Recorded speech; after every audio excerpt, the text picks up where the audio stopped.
Good morning. And after a long winter comes the spring. How is it that trees know exactly what to do?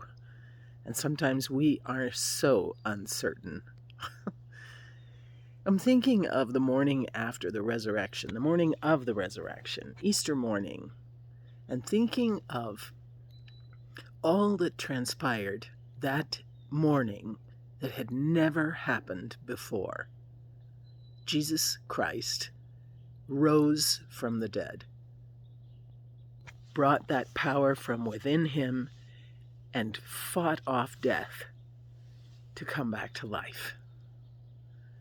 And there was Mary Magdalene and the other Mary rushing to the tomb to find Jesus, to know if there was anything they could do after the fact. Could they anoint the body a little bit more? Could they just sit vigil there? Could they just be as close to Jesus as possible now that Jesus no longer walked the planet? And on that morning, something amazing happened.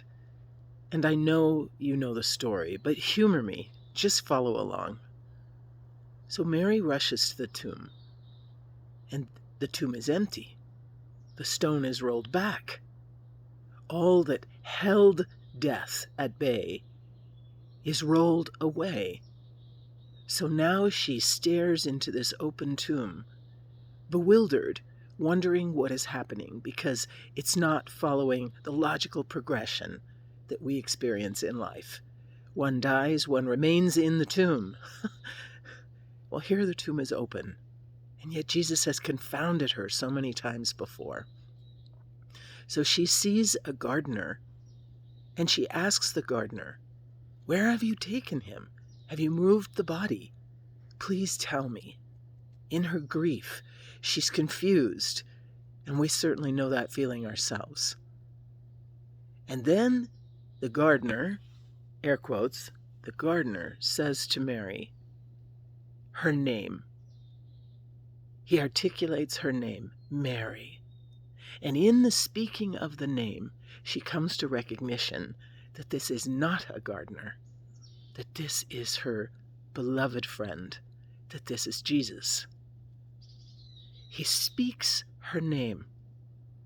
We know from science, from growing up, that no one will ever exactly duplicate who we are, that God does not repeat God's self, that there will not be someone exactly like you ever again in this planet. And God knows that, has created you intentionally in that way. Besides not being ever replicated, God knows your name. God knows what you are called and calls you by your name, counts every hair on your head, knows you specifically. And then if we stick with the Easter theme, we go a little bit further into the day when Jesus visits his friends. They're cowering in fear. They know they've let him down. They know they haven't lived their best lives, as we ourselves know. We also have let God down at many times. And Jesus walks through the wall of their defenses. He walks through the wall behind which they are hiding, and he says to them, "Do not be afraid. Do not fear. I do not hold it against you, this of which you are so afraid." These are two important considerations for us every single day. Number one is that God knows you personally, deeply, affectionately, intimately. God knows your name, and God tells you not to fear. Do not fear. I am not bound by time as you are, says God.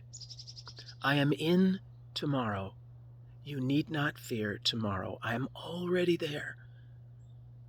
I who hold you close, who know you by name, am there in your tomorrow.